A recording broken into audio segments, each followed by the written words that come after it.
Boa noite a todos, sejam muito bem-vindos à Sociedade Espírita Renovação. É com muita alegria que hoje teremos mais uma palestra comemorativa aos 40 anos da nossa Casa Espírita. Quero agradecer a Evelyn Toledo, que está nos presenteando com o seu talento, a sua música, e agradecer a presença de todos vocês. E para iniciarmos a nossa atividade, gostaria de convidar a todos para que façamos a nossa prece inicial.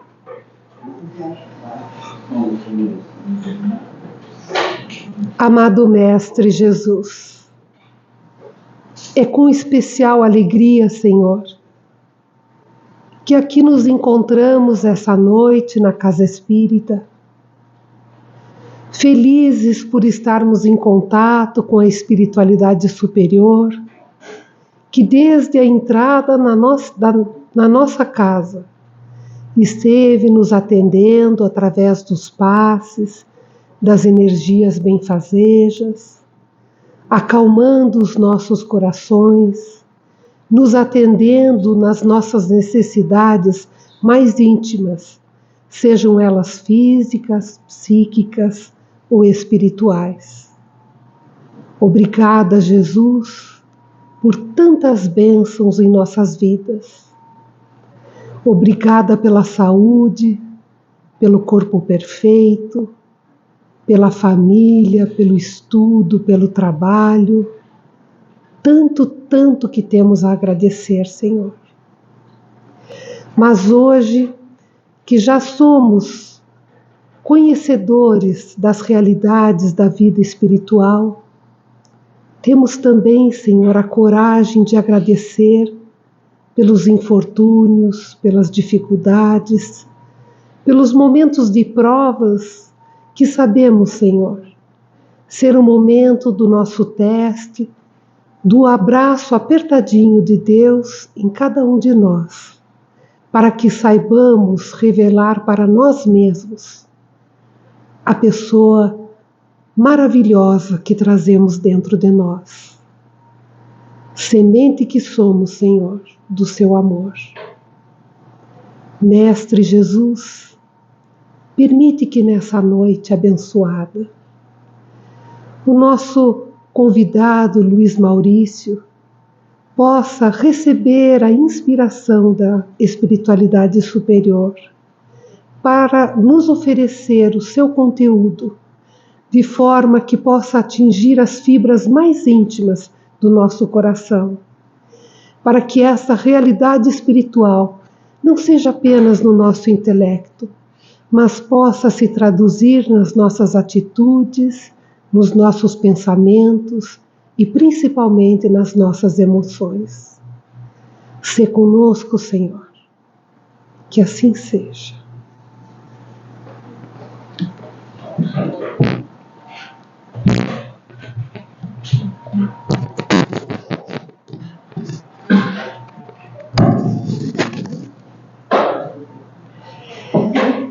Gostaríamos de apresentar nosso companheiro Luiz Maurício.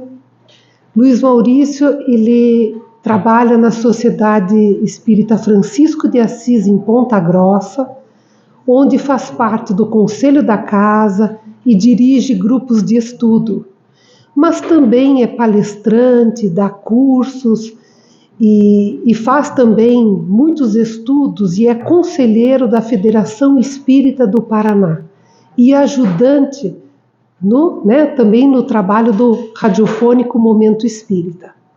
Mas para nós o principal, que ele é um amigo do coração, e amigo da nossa casa. Então é com muita alegria que eu convido você, Luiz Maurício, para nos brindar com a sua palestra.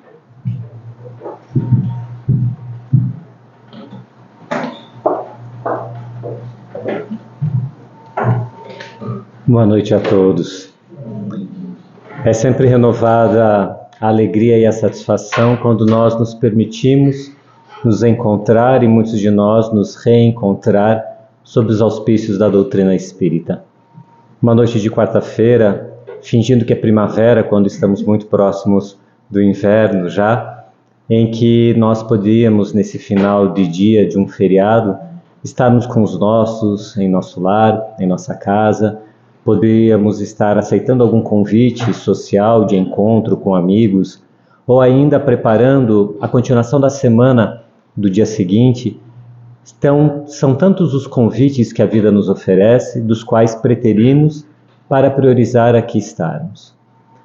Apesar de entendermos serem significativos e importantes todas essas preocupações das nossas relações profissionais, familiares, sociais, mas mesmo assim, começa a aparecer em nossa agenda mental a preocupação também de outra ordem de compromisso.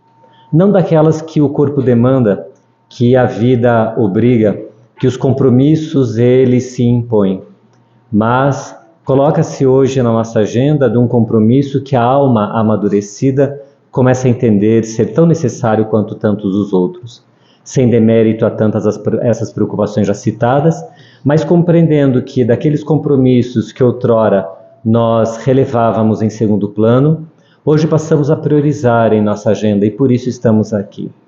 Porque luz em nós, há pouco tempo, mas já começa a luzir em nós, a percepção tranquila, profunda e consolidada de que somos imortais. E se aqui estamos, é para nos lembrarmos que somos imortais. O corpo acachapa as nossas memórias e não tem como utilizar do cérebro para ter a certeza que somos imortais. Ele não irá mais do que até os tenros anos da infância. Os sentidos, salvo aqueles com maior sensibilidade mediúnica, mas de uma maneira geral, os sentidos também não conseguem nos comprovar, nem nos alertar sobre essa imortalidade. Para os sentidos do corpo, para a percepção do dia a dia, o mundo é o mundo material. Então, quase que somos convencidos pela capacidade do corpo, pelas limitações físicas, de que o mundo é feito de matéria. E caminhamos inúmeras vezes pelas estradas e pela jornada evolutiva com essa convicção. Muito embora professando doutrinas aqui ou acolá espiritualistas, tínhamos comportamentos profundamente materialistas. E se hoje aqui estamos, é porque começa a ter uma mudança nessa tônica e percepção. Estamos aqui para lembrar que somos imortais, mas além de lembrar, o que fazer com essa imortalidade? Particularmente nessa noite, quando tenho a alegria de estar aqui, nascer, não há como não falar do meu preito de gratidão a esta casa. Particularmente pelos amigos, como a Marie citou, que ao longo dessas décadas em que tenho a chance de aprender com a Ser e aqui frequentar algumas vezes, se fizeram e fomos colecionando uma coleção de joias que aos poucos vamos encontrando e guardando em uma caixa significativa e um pequeno estojo de grande importância. Aqui são várias dessas joias de amizade que o movimento espírita me ofereceu, encontro aqui na Ser.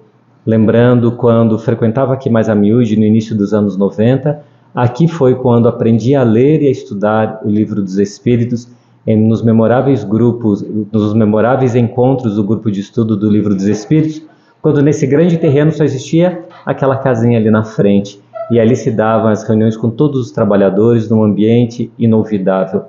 E desde então eu carrego comigo essa gratidão e a responsabilidade de tudo que essa casa me ofereceu, particularmente amigos queridos, em que, hora, vez ou outra, temos a oportunidade de reencontrar. Então, para mim, nesse ano tão significativo, quando a casa comemora 40 anos de serviço ao movimento espírita, para mim é de uma alegria muito grande poder estar aqui compartilhando esses momentos. Era o começo dos anos 2000, quando o então pontífice da Igreja Católica, Bento XVI, ao visitar Auschwitz e deparando-se com os horrores com que a humanidade, sem nunca alguém pudesse imaginar ou descrever antes, foi capaz de fazer, nas atrocidades do Holocausto da Segunda Guerra Mundial, quando ele, visitando aquele campo de concentração, que hoje é a memória como uma ferida a céu aberto, daquilo de pior que o ser humano consegue fazer, da maior desumanização que o ser humano conseguiu se colocar, sensibilizado e tocado por tudo aquilo, ele, em uma de suas preleções, e o mais interessante, de que ele, embora de origem alemã, estando em território alemão, ele quase não pronunciou-se em alemão em respeito às vítimas, falando quase que na totalidade na língua originária do Vaticano, o italiano. Mas, numa das suas preleções em alemão, após reflexões profundas e sensibilizado, ele se questiona: por que Deus você se silenciou? Era a dúvida de um homem, teólogo, um doutor em teologia, alguém que já houvera escrito inúmeros livros na área da religião, particularmente da teologia católica. Aquele homem não só o Papa, o mais alto grau de hierarquia de um grande movimento religioso mundial, mas além disso, um doutor em teologia, um homem da academia, acostumado a reflexões profundas em torno dos conceitos a respeito da divindade, de Deus, das coisas do mundo, da religiosidade, ele não dava conta de responder a essa pergunta. Por que Deus você se calou? A sua teologia, a estrutura religiosa da qual ele, ao longo de décadas, estava envolvido, não dava conta de sanar aquele drama interno, quando horrores indescritíveis estampavam à sua frente. Mas nós vamos encontrar também Ariano Suassuna, o poeta paraibano, desencarnado na década passada, em que, em uma de suas entrevistas, ele cita outro poeta paraibano chamado Leandro de Gomes Barros, e ele diz que é um dos seus poetas preferidos e, embora temente, crente em Deus, Ariano Suassuna disse que quando ele morresse, parafraseando seu colega poeta paraibano, ele gostaria de fazer 3 questões para Deus. Por que sofremos tanto? Que dívida é essa que o homem tem que pagar para morrer? Porque existem alguns felizes e outros que sofrem tanto, nascidos todos do mesmo jeito. O drama do poeta é o drama do teólogo, em perguntar-se por quê, como, aonde Deus está, como responder a essas dúvidas existenciais. Foi necessário que surgisse, em meados do século XIX, no ferver da Revolução Francesa e do crescimento da tecnologia contemporânea, que vai dar frutos ao longo do século XX, particularmente nesse século XXI em que vivemos, foi necessário lá, então, naquela Paris ebulindo de cultura, de ciência, de homens e mulheres notáveis e que deixaram marcas na história da humanidade, que surgisse uma doutrina que se propusesse a responder tais perguntas. Mas não se coloca como doutrina, mas como ciência. Era interessante, no mundo que se cientificava, no mundo que começava a pautar e que o conceito de raciocínio científico ganhava um outro status no diálogo e no discurso, quando o discurso científico começava a ganhar outro parâmetro, não que houvera começado no século XIX, porque essa ciência contemporânea que conhecemos, ela é fruto de uma ruptura da maneira de pensar a respeito das coisas do mundo e de descrever o mundo, de Galileu Galilei, de René Descartes, de Isaac Newton, de Copérnico, homens notáveis que entre a metade do século XVI e século XVII conseguiram reconstruir, ou melhor dizendo, construir as bases de uma ciência contemporânea, porque até então a única maneira de sairmos de um raciocínio ou de um discurso religioso ou de um discurso de senso comum era através da filosofia. O único raciocínio científico que se podia ter, então, da Grécia Antiga até meados do século XVI, era o discurso filosófico. Mas foram justamente esses homens que derrubam a possibilidade da filosofia dar conta de responder tudo sobre o mundo. Porque a filosofia não dava conta de dizer que o sistema geocêntrico não era verdadeiro, não dava conta de dizer que a estrutura celeste não era fixa e imutável. E começa-se então uma ciência de observação, a partir de Galileu Galilei, desenvolvendo uma luneta com pouca capacidade de amplitude e multiplicando-a através do aperfeiçoamento que ele faz no instrumento que ele conhece em Veneza e vai aperfeiçoando-o e aponta para os céus, começa a descobrir que o céu é mutável, começa a descobrir que os planetas movimentam-se e suspeita não, tem a certeza, mas escreve de maneira sutil, mas não tão sutil para não ser pego pela Inquisição Católica de então, a tal ponto de ser condenado a uma prisão domiciliar, aonde ele permanece cego e preso até sua desencarnação, mesmo deixando escritos notáveis sobre o sistema solar e os planetas. Essa ciência que começa então a se reestruturar no século XVII, que no século XIX ganha profunda complexidade e vai se dividindo em inúmeros campos do conhecimento. Através de um raciocínio cartesiano, onde cada coisa no seu lugar, ela vai se multiplicando já não mais na ciência, mas nas ciências, e não mais na metodologia científica ou nos métodos científicos.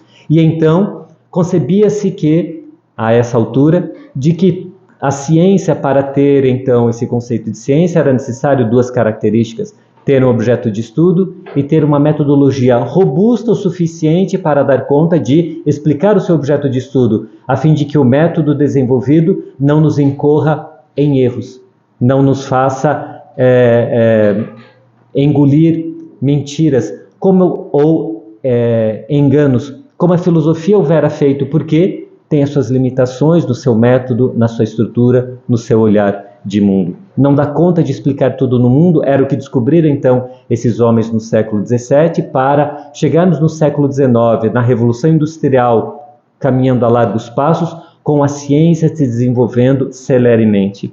É nesse século XIX que um homem tem a coragem de escrever que a doutrina que ele começa a organizar, e ele sempre teve uma postura de que ele não era quem escreveu aquela doutrina, mas apenas codificou, organizou, sistematizou. Mas ele tem a coragem de dizer que essa doutrina ela tem uma base científica, que é efetivamente uma ciência, Mas é uma ciência diferente de todas as outras, porque enquanto as ciências da academia, essas que se aprofundavam desde o século XVIII e XIX, elas trabalham e estudam, o seu objeto de estudo é inanimado, é sem vontade. Ele propõe uma ciência para analisar um objeto de estudo com vontade, com desejo, com atitudes e comportamentos morais.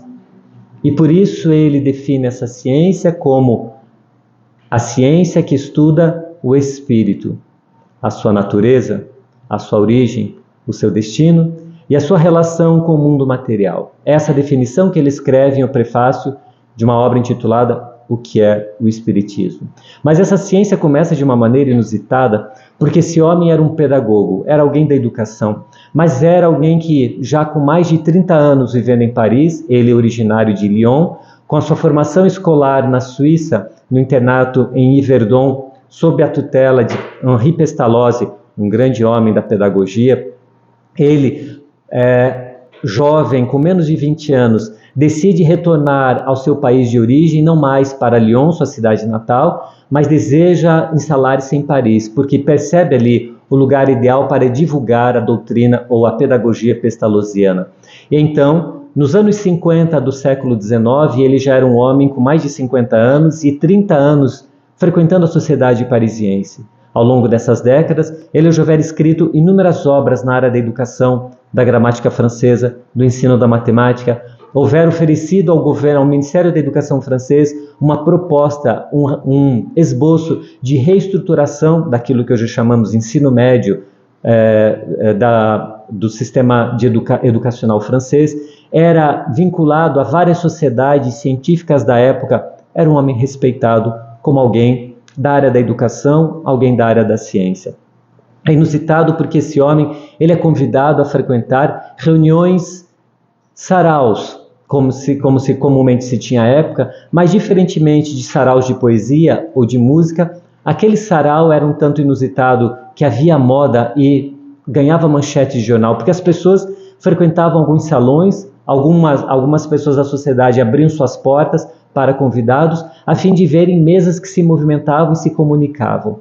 Quando ele é convidado pela primeira vez, ele vê aquilo uma tolice, porque ele, no seu raciocínio lógico, positivista que eu era, ele diz efeito e causa. Se o efeito é inteligente, a causa há de ser inteligente. Você quer me dizer, então perguntava ele, que uma mesa dá respostas inteligentes. Onde está a causa dessa inteligência? As mesas não pensam. Isso é um engodo, é uma bobagem. E foi então o primeiro convite, o segundo, o terceiro. Foi necessário um quarto convite agora do Monsieur Fortier, um amigo seu de longa data, também educador, também das lides da educação e das escolas, e que ele conhecia o seu caráter um pouco mais reservado, mais sério, e então ele aceita o convite. Convencido então pela seriedade daquele seu colega, de quem não se empolgava facilmente com qualquer coisa, ele aceita o convite para ir em determinada data na casa de Madame Plenimaison, senhora que ele conhecia também da sociedade parisiense. Sabia que aquela senhora distinta não iria abrir suas portas do salão para enganar as pessoas, fazer daquilo um embuste, fazer uma brincadeira frívola. Então, ele descarta já de imediato o truque, o engano daqueles fenômenos. Ele percebe que existem fenômenos, e se ninguém está inventando, se não há uma brincadeira atrás disso, há de ter uma causa atrás disso. E ele se preocupa, diferentemente das pessoas que frequentavam aquelas reuniões, que estavam muito mais vinculadas a perguntas frívolas e superficiais do seu dia a dia, como as pessoas o fazem ainda hoje, às cartomantes, aos leitores de sorte, àqueles que leem as mãos, runas ou qualquer outro mecanismo para ver o futuro, e as perguntas são sempre superficiais. Assim se faziam as pessoas naquela época. Mas ele não. Ele não se preocupava com aquelas perguntas frívolas, mas ele perguntava-se qual é a causa daquele efeito. É por isso que ele não frequenta tão a miúde a casa de Madame Plenimaison, mas ele começa a frequentar uma reunião de caráter um pouco mais reservado, na casa da senhora e da senhora Baudin, onde as comunicações já não se davam mais por batidas, elas tinham se desenvolvido para serem mais fluidas, mais correntes, e agora se utilizavam do braço para transferir a escrita por um bico de pena, em alguma superfície qualquer, utilizando-se jovens, as filhas jovens do casal Baudin. As duas meninas ainda solteiras vivendo com os pais, elas tinham aquilo que ele mais tarde classificaria como uma psicografia mecânica, elas tinham dessa capacidade. E por isso, então, os espíritos conseguiam, mesmo elas jovens, ainda inexperientes, ser um cabedal intelectual suficiente para ser utilizado, caso fosse um outro tipo de psicografia, elas poderiam, então, ser médiums fidedignas à complexidade daquelas informações, porque ele vai aprofundando aquelas perguntas. E ele assume, como metodologia, de não construir nenhuma hipótese parte-pris. Ele não define hipótese nenhuma a ser comprovada, como vários campos do conhecimento humano utilizam dessa metodologia. Constitui-se hipótese para então comprovar ou refutar a hipótese. Ele não. Ele, como pesquisador, define que o fenômeno e o estudo e a exploração do fenômeno irá dar essas respostas. E à medida que elas se repetem, se comprovam, se reafirmam, vai se consolidando então as teorias, as teses, os dogmas daquela nova doutrina. E assim ele o faz, começando a perguntar, mas quem me responde? Os espíritos.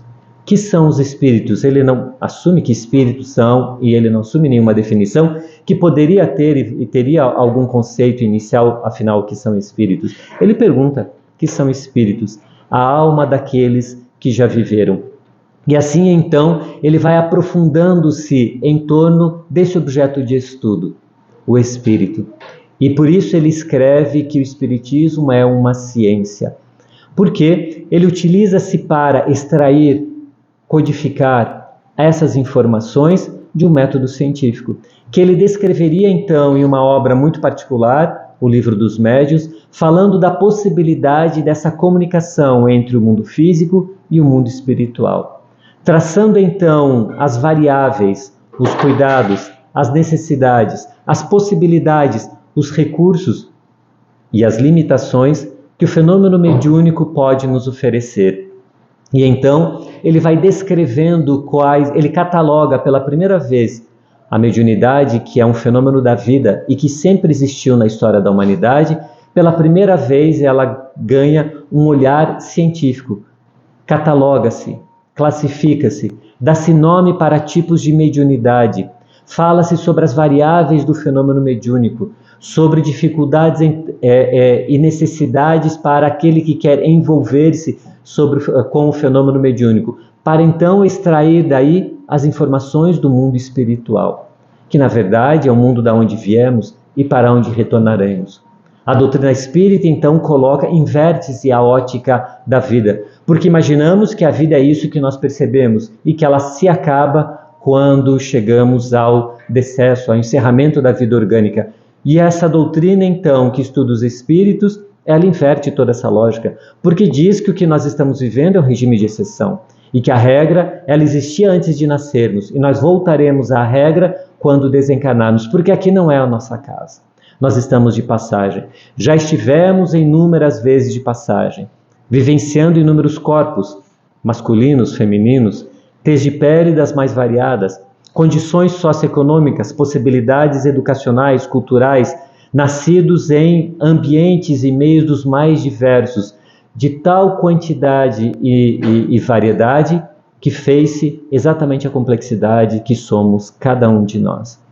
Por isso Emmanuel, o Espírito Amigo, diz que não é necessário efetivamente fazermos regressão de memória, basta olharmos no espelho. Não olhar no espelho como fazemos para saber se estamos arrumados, se a roupa não está amarfanhada ou o cabelo está ajeitado. É olhar-se nos olhos, porque são as janelas da alma. E então encontraremos a nós mesmos. Mas não só nós nessa identidade, nessa persona dessa vida, encontraremos tudo que nós já fizemos. As nossas capacidades, os potenciais já desenvolvidos, as dificuldades amealhadas, os problemas emocionais, as limitações e as conquistas intelectuais. Somos a história de inúmeras vidas, sintetizadas em mais essa, que retorna então, que se ausenta do lar para poder experienciar mais uma existência, com mais um corpo, com mais uma possibilidade de relação, com mais uma chance de viver. E aí a pergunta natural que se faz, mas viver para quê? Porque afinal, Deus impõe a encarnação como objetivo do espírito. E é a doutrina espírita quem nos fala que nós somos criados simples e ignorantes. Tanto no aspecto intelectual quanto no aspecto emocional, nós nada temos, porque somos simples emocionalmente, ignorantes intelectualmente. E o grande objetivo, perceba que ao longo do Livro dos Espíritos, Kardec vai dando conta da complexidade dessa definição, da doutrina que estuda, da ciência que estuda o espírito, a sua origem, simples e ignorante, o seu destino, a perfeição, e a sua relação com o mundo material, para que possamos desenvolver virtudes, capacidades, é necessário sofrermos as injunções da matéria. Quantos de nós não desenvolvemos a disciplina? Porque se não formos disciplinados, não temos emprego, se não temos emprego, não nos alimentamos, perecemos. Se não somos disciplinados com os filhos, se não os ensinamos a sê-los, eles também não serão. Quantos não aprendemos a paciência, a responsabilidade, o calar-se em algum momento onde eu gostaria de extrapolar emoções, e percebemos que dia após dia a vida em momentos mais intensos e outros mais cotidianamente vai nos ensinando e dando-nos capacidades intelectuais e capacidades emocionais. Por isso Deus impõe a encarnação, para que, criando-nos simples e ignorantes, tem como objetivo que nós cheguemos à perfeição. E o que é a perfeição? Tudo saber das coisas de Deus. E o que são as coisas de Deus? E aí a maneira mais simples é lembrarmos de uma lenda judaica em que Joana de Ângeles se utiliza no prefácio de um dos seus livros e que relata exatamente assim.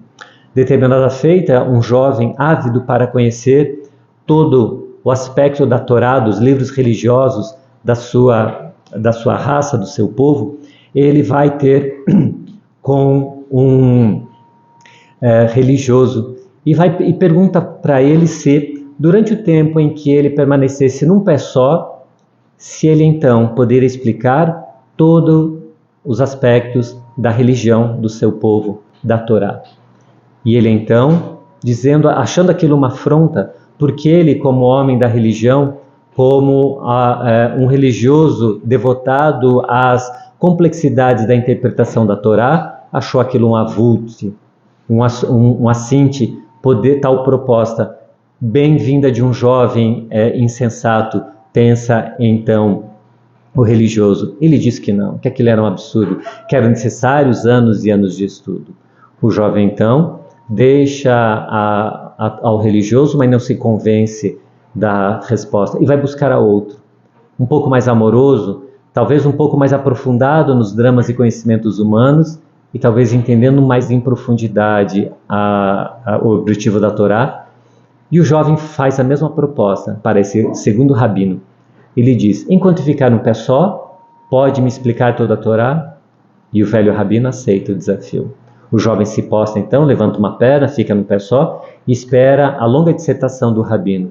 E esse lhe diz: ama. O jovem espera a continuação, se faz 1, 2, 5 minutos de silêncio. E incomodado, ele pergunta ao rabino: o que mais, mestre? Nada mais. Tudo é complemento. Então, quando nós nos perguntamos, afinal, o que é a lei de Deus? A lei de Deus é uma lei de amor. É a síntese que João, o evangelista, também chega quando define que Deus é amor. E a mesma síntese que Jesus, ao ser provocado pelo doutor da lei, a respeito de qual o maior mandamento da lei de Deus, esse é um diálogo interessantíssimo, porque nós temos um doutor da lei, um homem culto, estudado. Ele era um dos notáveis da sua religião, frequentava o Templo de Jerusalém num círculo muito restrito de homens que discutiam, interpretavam todo o código daquela sociedade, porque a Torá era o código civil, religioso, e de todos os aspectos, porque tudo se confundia, não num Estado laico com leis diferenciando como vivemos hoje, mas a lei religiosa era a lei civil, era a lei jurídica, e aqueles homens então discutiam, definiam e julgavam a todos. Era um homem que provavelmente houvera estudado ou em Tarso, ou em Alexandria, ou em Atenas, as grandes escolas da época. Era um homem de posses, muito bem vestido, com as roupas que denotavam o alto cargo e hierarquia religiosa sua. Esse era, de um lado, conversando com um homem do interior. Alguém que veio de uma cidade muito pequena, de uma região pobre, a Galileia. Ele estava na capital do Império Judaico, mas ele houvera sendo oriundo da Galileia, de uma cidade muito pequena e marceneiro, porque seu pai era marceneiro e as tradições judaicas diziam que o ofício era herdado do pai, então um filho de marceneiro necessariamente era um marceneiro. Analfabeto, porque não precisaria frequentar escola para ser um marceneiro. Era uma pessoa do povo, rude, que ganhava a vida com a labuta da mão, muito diferente daquele homem intelectual. Ou então era um analfabeto do interior com um grande homem estudado. Mas ele se perguntava como aquele homem, uma pessoa simples que andava de túnicas e sandálias, sem nenhum requinte, sem nenhuma escolarização, como aquele homem falava coisas tão diferentes e como era capaz de arrastar multidões. É tomado por essa dúvida, por este questionamento, em que ele vai ter com aquele homem muito simples, no seu olhar de simplicidade, mas ele estava falando com Jesus, mal imaginava quem era o seu interlocutor. Ele pergunta: qual o maior mandamento da lei de Deus? Não era uma conversa para pedir opinião, não estavam sentados à mesa comendo um bolo de fubá e tomando um café, como a gente faz com amigos. Escuta, o que você pensa sobre isso ou aquilo? Não, a pergunta era provocativa. O que você conhece da Torá? O que você conhece das nossas leis? Quem é você? O quanto que você tem capacidade para estar falando as coisas que fala? Qual o maior mandamento da lei de Deus? E Jesus então escolhe 2 versículos da Torá. O primeiro deles, o mais clássico, aquele que todo judeu deveria saber. Amarás o Senhor teu Deus com toda a tua alma, toda a tua força, todo o teu coração. Eis o primeiro mandamento. Amar a Deus com a alma, com a força e com o coração. Amar a Deus com aquilo que eu faço com as mãos, com a minha força. Com aquilo que eu penso, com a minha alma. Com aquilo que eu sinto, o meu coração. Amar a Deus em todas as minhas ações. No fazer, no pensar, no sentir, eu devo amar a Deus. Então, antes de tudo, esse entendimento de que amar a Deus sobre todas as coisas é o mais importante. E depois, ele cita um versículo de Deuteronômios. Amarás o teu próximo como a ti mesmo, provocando-nos a amarmos-nos para amar ao outro. E então, 2 versículos, 2 livros da Torá, um único verbo, o verbo amar. Esse é a proposta da lei de Deus. E ele, como cantor inigualável sobre as leis de Deus, faz de toda a sua jornada um cantar de amor, e a sua proposta é uma proposta de amor. Em todas as suas falas provocativas, quebrando o status quo da sociedade, quebrando hierarquias religiosas, porque ele fala mesmo que não adianta nada eu ser caiado por fora se sou podre por dentro. Ele nos provoca a rever posicionamentos quando aqueles que deveriam ser religiosos não se comportam adequadamente e aqueles outros simples se comportam com muito mais religiosidade que aqueles que deveriam agir assim. Se miscui a turba numa época onde imaginava-se que o puro não poderia tocar o impuro porque senão macularia-se. Ele inverte a lógica e diz que o puro purifica o impuro. Então ele purifica a mulher hemorroísta, o leproso, o cego, todos aqueles estigmatizados pela sociedade, e vai levando a sua pureza, dizendo que o amor cobre a multidão de pecados. Nos cantando então as leis de Deus que falam de amor. E no ápice desse cantar, as bem-aventuranças, dizendo que bem-aventurados são os aflitos, os misericordiosos, os que têm fome e sede de justiça, os pacificadores, os mansos, esses são os misericordiosos. Mas é interessante que as leis de Deus nós conhecemos há 2000 anos. E por que elas repercutem tão pouco em nosso coração? Por que elas existem tão pouco em nosso coração se elas não são novidade? E então nós retomamos a doutrina espírita na década de 1850, quando publica-se o Livro dos Espíritos, em 18 de abril de 1857, e essa obra é uma obra que uma doutrina espiritualista coloca Kardec no seu frontispício. Já na primeira edição, quando ele a publica, uma obra mais reduzida dessa do que a conhecemos, com pouco mais de 500 itens e dividido apenas em 3 partes, será só em 1860 que ele publica a 12ª e definitiva edição com os 1019 itens, e aí entre perguntas e dissertações, 1019 itens, onde dividido em 4 partes, mas quando ele publica aquela obra em 1857, e que ele define como uma ciência, mas uma ciência de repercussão filosófica, porque é uma ciência que trata como seu objeto de estudo um ser moral, que somos nós, que agimos moralmente. Todas as nossas atitudes, quando conscientes e quando temos razão e capacidade de pensar a respeito da minha atitude, é uma atitude moral. Só os ignorantes, só os incapacitados que agem sem uma consequência moral. Mas a partir do momento em que eu tenho razão suficiente para analisar o que eu estou fazendo, a minha atitude ela tem uma conotação moral.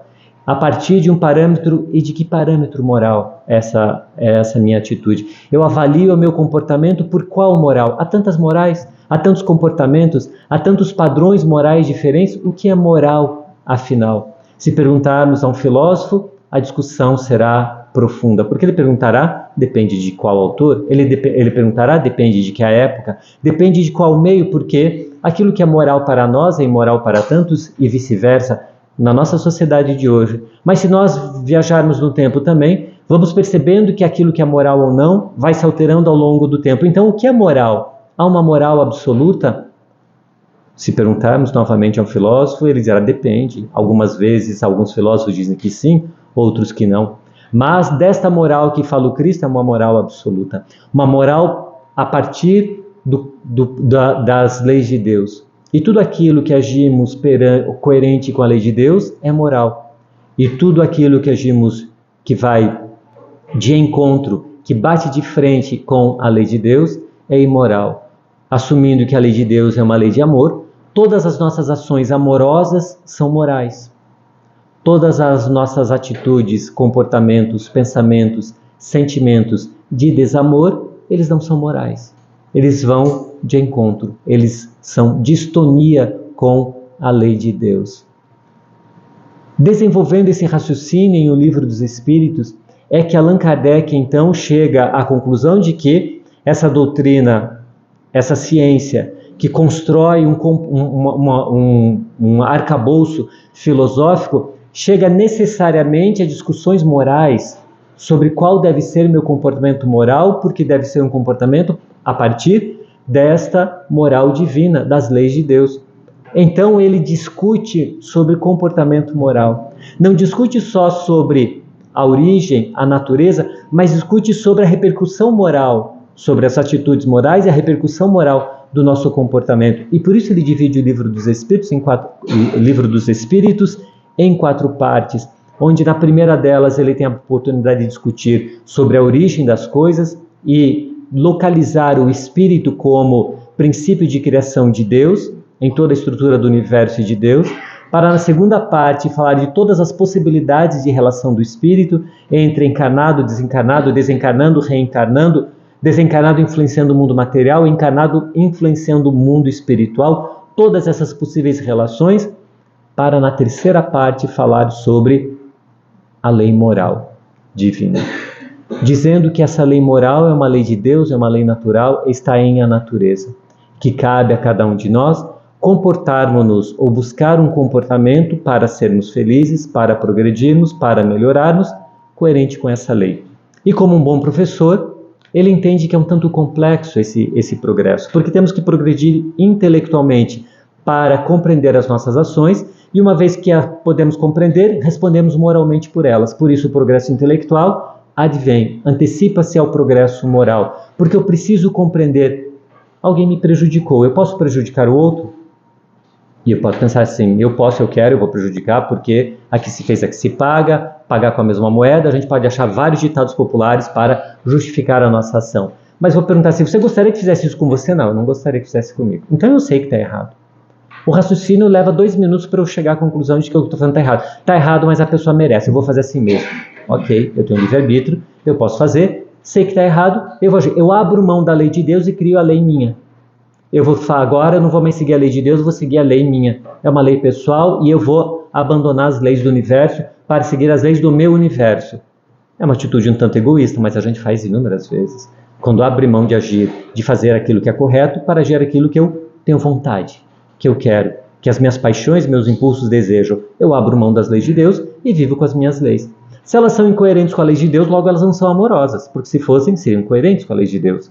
Então eu passo a agir em desamor, em distonia com as leis de Deus. E vou respondendo por essas ações, porque racionalmente eu tenho condição de tomar decisão, e a minha decisão foi ir de encontro, ir contrário às leis de Deus. E eu sofro as distonias dos meus atos.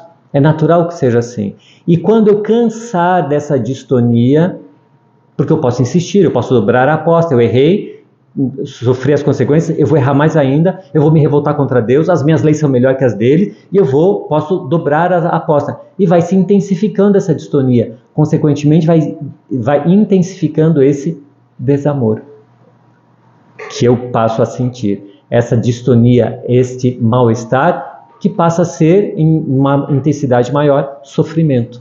Porque eu agi de encontro, eu agi contrário às leis de Deus.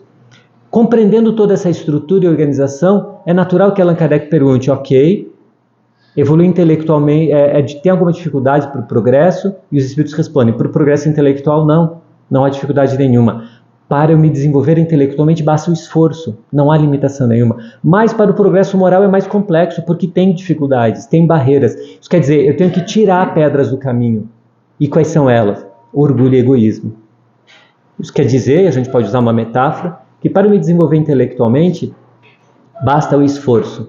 É uma página em branco que eu vou escrevendo, ok, basta eu ter o esforço de escrever nessa página em branco. A metáfora para o desenvolvimento moral é diferente. É um baú com volume limitado. Se tem muita pedra, eu não consigo colocar coisa boa. Eu tenho que tirar a pedra para colocar uma joia, para colocar um livro, para colocar um objeto de valor. Porque não cabe. Eu não consigo colocar, sem tirar a pedra, sem tirar o escolho, o lixo, colocar uma coisa de valor. Assim é o nosso coração. Para eu evoluir moralmente, eu preciso que diminuir o meu egoísmo e o meu orgulho. Não há como manter o patamar de egoísmo e orgulho e progredir moralmente. É incompatível isso aí. Por isso, orgulho e egoísmo são barreiras. Ele, analisando toda essa complexidade, ele se pergunta, a gente precisa de uma referência. Qual é o modelo disso? Quem pode ser referência? Que doutrina? Quem Deus já nos enviou como referência moral? E ele faz essa pergunta, insere ela em O Livro dos Espíritos, qual é o maior modelo e guia que Deus já nos ofertou para as suas leis? E a resposta ela é sintética, porque é uma única palavra, uma das mais curtas de O Livro dos Espíritos, mas de profundo significado.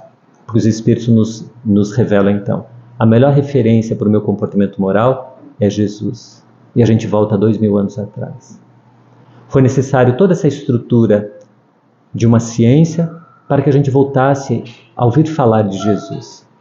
Para que os nossos olhos, a nossa mente e, quem sabe, com muito esforço, o nosso coração, possam retornar a Jesus.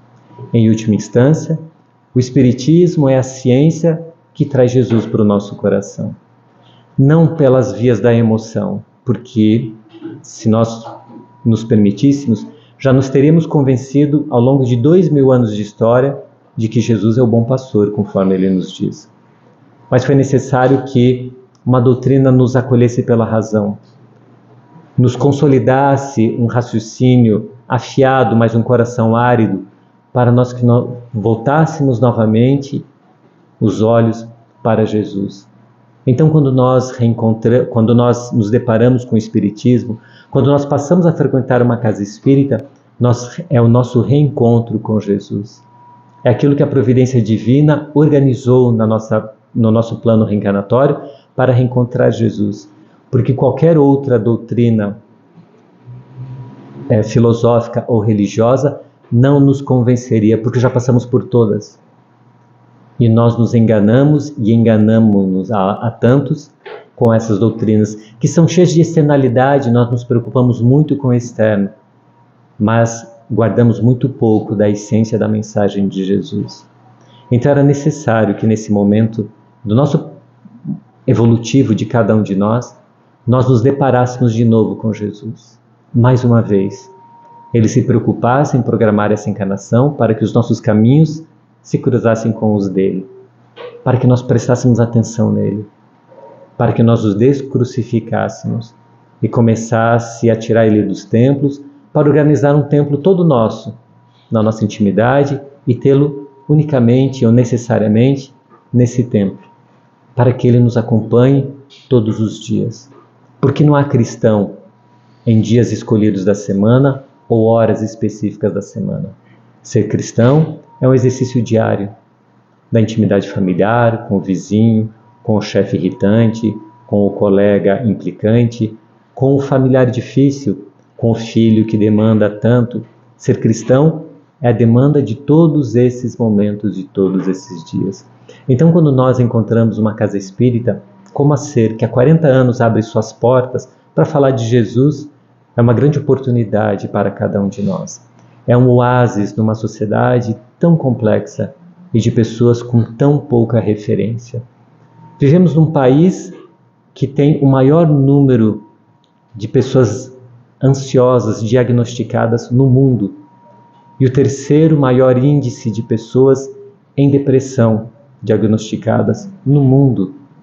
Somos um país, somos um planeta de pessoas ansiosas, porque tem pouca referência. No mundo onde tudo parece cada vez mais rápido, as pessoas perderam a referência e não conseguem responder aonde estava Deus nos dramas de Auschwitz e nos seus dramas internos. Aonde está Deus quando ele enfrenta dificuldades, quando ele não consegue aceitar-se, quando tem dificuldade de aceitar a sua família, as dificuldades de relacionamento entre o casal com os filhos, quando tem dificuldade de enfrentar o mundo, quando seduz-se pelas ilusões do mundo, de fugas pelo álcool, pelas drogas, pelos psicotrópicos, cada vez mais requintados, com efeitos mais intensos, com dependências mais rápidas. A cada ano se sucedem as novas nomenclaturas de drogas sintéticas que estão sendo desenvolvidas e consumidas a largos passos, de pessoas perdidas, que não conseguem responder como o Papa não conseguiu, como o poeta não conseguiu. Onde está você, Deus? No meu drama, quando eu perco meu filho, quando eu perco meu emprego, quando a doença se instala, quando as dificuldades que eu enfrento, aonde você está, Deus? Nós temos a oportunidade de ter a doutrina espírita que nos fala aonde Deus está, no nosso coração, nos oferecendo desafios para enfrentarmos a nós mesmos, reencontrarmos-nos e colhermos daquilo que plantamos um dia. E necessariamente é preciso colher dessa semeadura. É o que Jesus nos fala, de que nós não deixaremos a terra antes de pagar ceitil por ceitil. Então é a mensagem de Jesus de novo. É necessário, para enfrentar os dias de hoje, ouvir novamente Jesus, a nos dizer que Ele é o bom pastor e que nenhuma ovelha do seu Pai, ninguém de nós, do mais atroz criminoso ao ser mais angelical, nenhuma ovelha do Pai irá se perder, porque eu sou o bom pastor. Ele sabe que Ele é o bom pastor da terra. Deus lhe designou a terra e todos nós que habitamos psiquicamente, encarnados e desencarnados na terra, sob a sua tutela. E Ele chama para Ele a responsabilidade de nos tutelar. Eu sou o bom pastor. Ninguém vem ao Pai senão a mim, porque eu sou o caminho, a verdade e a vida. Lembrar de Jesus nos falando de que Deus cuida das aves que não semeiam nem colhem, mas nada lhes falta. É Deus quem coloca a beleza dos lírios no campo, que não tecem nem fiam, mas tem beleza maior que a de Salomão. De que um homem mau, se o seu filho lhe pedir um pão, ele não é capaz de lhe dar uma serpente, que dirá o Pai. Então, relembrar Jesus é a ferramenta para nós enfrentarmos esses dias difíceis. Conhecer o Espiritismo é a ponte para esse Jesus que nós ainda não compreendemos pelas limitações emocionais e pelos desvios de rota, de caminhos tortuosos que fizemos ao longo da nossa história. Então o Espiritismo nos levará de novo a escutar esse cantar amoroso de Jesus, para que finalmente nós nos decidamos a aprender a amar e finalmente possamos nos dizer cristãos. Muita paz a todos nós.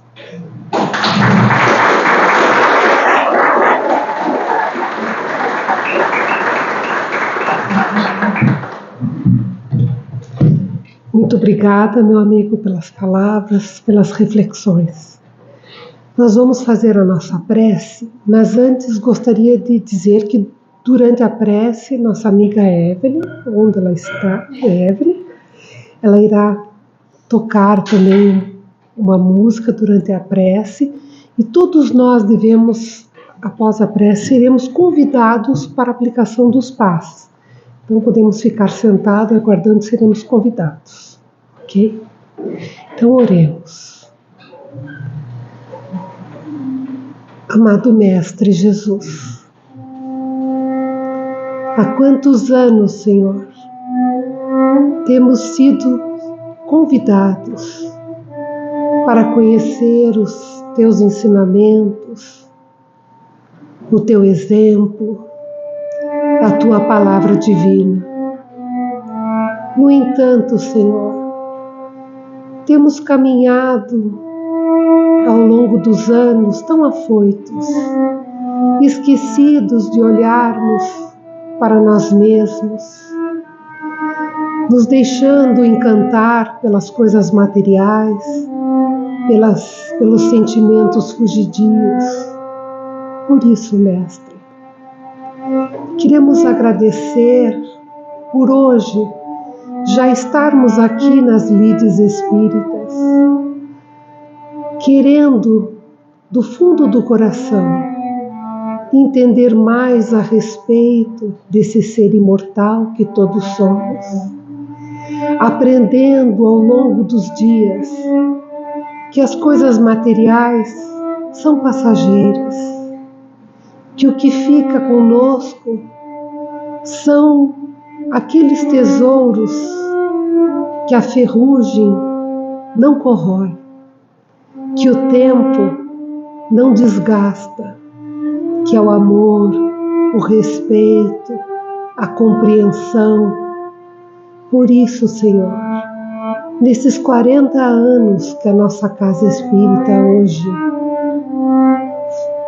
faz, queremos convidar a todos nós para que nos renovemos na nossa intimidade, pois é este o convite da Sociedade Espírita Renovação, para que renovemos a nossa forma de pensar, de compreender, de sentir, para que Jesus descrucificado possa chegar aos nossos corações de forma plena e que a nossa sensibilidade possa colocar em prática esses conhecimentos que já temos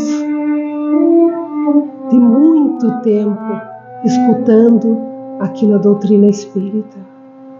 Abençoa os nossos bons propósitos, Senhor, e sê conosco por agora e por todo sempre. Que assim seja.